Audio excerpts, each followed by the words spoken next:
আমার টুসুমণি খুব আতঙ্কে আছে। ওর খাওয়া, খেলা, মানে ঘুম, সব কিছু ওর একেবারে হারাম হয়ে গেছে। আজকে 2 রাত হয়েছে এই বাচ্চাটা নিয়ে আসছি। ও 2টা রাত ধরে ঘুমায় না, শুধু ছুটাছুটি করে রাত্রে।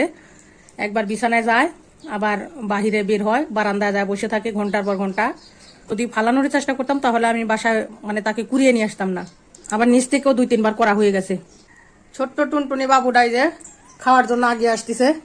এই যে খাওয়ান দেবো তো, খাওয়ানটা খাবা।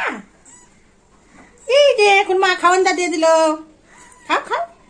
হ্যাঁ, ওটার মধ্যে কিন্তু পা হাত কিচ্ছু দেওয়া যাবে না, ঠিক আছে? নাও খাও। এটার মধ্যে হাত পা কিছু দেওয়া যাবে না কিন্তু, দেবো না দেবো না। হ্যাঁ, একেবারে সেই সুন্দর করে খাওয়া শিখছে। তো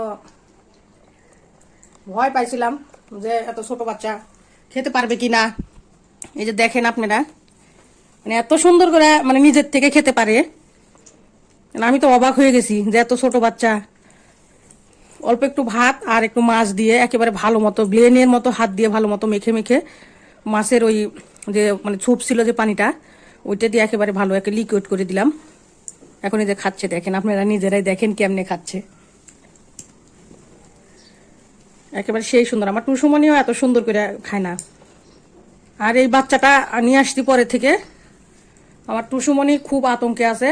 ওর খাওয়া, খেলা, মানে ঘুম, সব কিছু ওর একেবারে হারাম হয়ে গেছে। আজকে 2 রাত হয়েছে এই বাচ্চাটা নিয়ে আসছি। ও 2টা রাত ধরে ঘুমায় না, শুধু ছুটাছুটি করে রাত্রে। একবার বিছানায় যায়, আবার বাহিরে বের হয়, বারান্দায় যায় বসে থাকে ঘন্টার পর ঘন্টা। তো এই অবস্থা। তো আসলে এই বাচ্চাটা এখন কি করব আমি বুঝতেছি না কো। তো আমি তো ফালানোর চেষ্টা করতেছি না কখনো, যে যদি ফালানোর চেষ্টা করতাম তাহলে আমি বাসায় মানে তাকে কুড়িয়ে নিয়ে আসতাম না।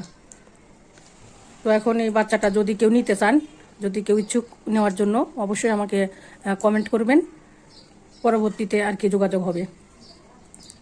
এই যে দেখেন কত সুন্দর করে এত ছোট বাচ্চা খাচ্ছিল, একেবারে খুব শব্দ করে খাচ্ছে, চপ চপ চপ চপ শব্দ করতেছিল। নিচ থেকে আর কি পি করতে পারে। তো পটি এখনো যদিও বা করে নাই, আমি চেষ্টা করছি, তবে পটি করে নাই একবারও। এখন যেহেতু একটু ভারী খাবার খাচ্ছে হয়তো করতেও পারে। পিটা নিচ থেকে করতেছে। তো আমিও চেষ্টা করে 2-2 বার করাইছি, আবার নিচ থেকেও 2-3 বার করা হয়ে গেছে। দেখি বাবা, এই যে একটা মানুষের কাটার মতো দেখা যায়, এই যে একটা চিকন, মোটামুটি অনেকটাই বড়। খাও।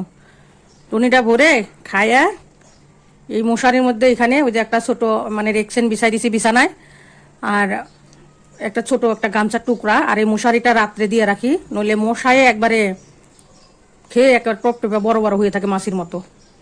তো কালকে সন্ধ্যার সময় একটু দেরি হয়েছে মশারিটা দিতে। খাওয়া শেষ? ওরে বাবা, খায়া চলে যেতেছে তার জায়গায়। জায়গাটা খুব ভালো চিনে ফেলাইছে এই যে। আর আসলে ছেলে বাচ্চাদের মনে হয় বৈশিষ্ট্য এটা নাকি, ওরা এই যে আমার টুসুমনিও যখন ছোট ছিল, যদিও আমি এটা বুঝতে পারি নাই, পরেক্ষণে আর কি বুঝতে পারছি, বা অন্যরা আর কি আমাকে বলছিল যে ছেলে বাচ্চারা নাকি বা ছোট থাকতে ওর বাবা লুঙ্গি মানে ছাড়তো আর একটা ঘর ঘর ঘর ঘর আওয়াজ করতো। তো এই বাচ্চাটা যদিও ওকে আমি মানে কাছে নিয়ে রাখি নাই গো, তবে আমাকে দেখলেই খুব ডাকাডাকি করতেছে, মনে করতেছিল যে হয়তো এটা আমার মা, আবার মুসরাচ্ছে দেখেন কেমনে। তো যাই হোক, আমি এখানে সবসময়কে ছেপে রাখার চেষ্টা করতেছি, যেহেতু টুসুমনি প্রচন্ড ভয় পাচ্ছিল। টুসুমনি তো একেবারে খাওয়া, খেলাধুলা, ঘুম সবকিছু একেবারে বন্ধ হয়ে গেছে। ওকে নিয়ে আমি খুব প্যারায় আছি। আর সকালে ঘুম থেকে উঠে এসে ওই বাচ্চাটাকে খাওয়াইয়া দিছি। ও নিচে একটু ওর বাবা আর কি টুসুমনি বাবা নিচে রাখছিল, যেহেতু অনেক ডাকাডাকি করতেছে। ও নিচ থেকে মানে হেঁটে হেঁটে ও সোফার রুমে গেছে। আমার টুসুমনি এসে আর কি ওখানে বসেছিল ওর সামনে। বসে থাকতে একটা বুঝলাম না আসলে টুসুমনি এমন করলো কেন। ও একেবারে বমি আসলে দৌড় দিয়ে, ওর বাবা আমাদের ওই মানে বেডরুমে ছিল, ও দৌড় দিয়ে ওর বাবার সামনে যায় একেবারে অকক করে বমি করে দিচ্ছে। টুসুমনি বাবা তো আমার প্রতি প্রচন্ড রাগ হচ্ছিল যে তুমি এটা নিয়ে আসতো, এখন একটার জন্য কি তুমি 2টা মারবা? টুসুমনিকে এখন মানে কি করবো বুঝতেছি না আসলে এমন করতেছে কেন। কারো বাচ্চা এমন করে কিনা বা কখনো করছে নাকি বা কি জন্য, যদি কারো জানা থাকে অবশ্যই আমাকে একটু জানাবেন। আমি আসলে বুঝতেছি না কেউ এখন মানে কোনটা রেখে কোনটা ফেলে দিব, এটা বুঝতেছি না। আর আমার পক্ষে মানে পসিবল হচ্ছে না কো যে আমি এই বাচ্চাটাকে ফেলে দিই। আমি সবসময় চাই মানে আগেও কখনো আমি কোনো ছোট মানুষের বাচ্চায় আর কি, বা কুকুর বিড়াল তো পরেই বললাম, আমি কখনো মারধর এবং এই ধরনের আচরণ করি নাই কেউ। আমি সবসময় সব বাচ্চাদেরকে আদর করি। আর এখন তো আমি একটা পালি, সেক্ষেত্রে আমি বুঝি তাদের মায়া মমতা কী। আমার পক্ষে কখনো এটা ফালানো পসিবল হচ্ছে না। যদি কোনো আপু ভাইয়ারা নেওয়ার ইচ্ছুক থাকেন অবশ্যই আমাকে একটু কমেন্টে জানাবেন। আর কোথায় থেকে সেটাও কিন্তু অবশ্যই আমাকে একটু জানাই দিবেন, যে আপনি কোথায় থাকেন বা আপনার বাসা কোথায়, অবশ্যই আমাকে একটু জানাবেন প্লিজ।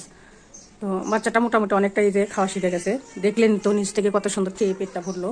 আর এই যখন এখানে ঘুরতেছিল দেখেন কত সুন্দর। তো সবাই আমার বাচ্চার জন্য দোয়া করবেন। আর টুসুমনির জন্য আসলে কি করতে পারি সেটাও কারো যদি জানা থাকে, ও কেন এমন করতেছে, অবশ্যই আমাকে একটু কমেন্টে লিখে জানাবেন যে আসলে টুসুমনির জন্য আমি কি করতে পারি এখন। তো সবাই ভালো থাকবেন। আল্লাহ হাফেজ। আসসালামু আলাইকুম।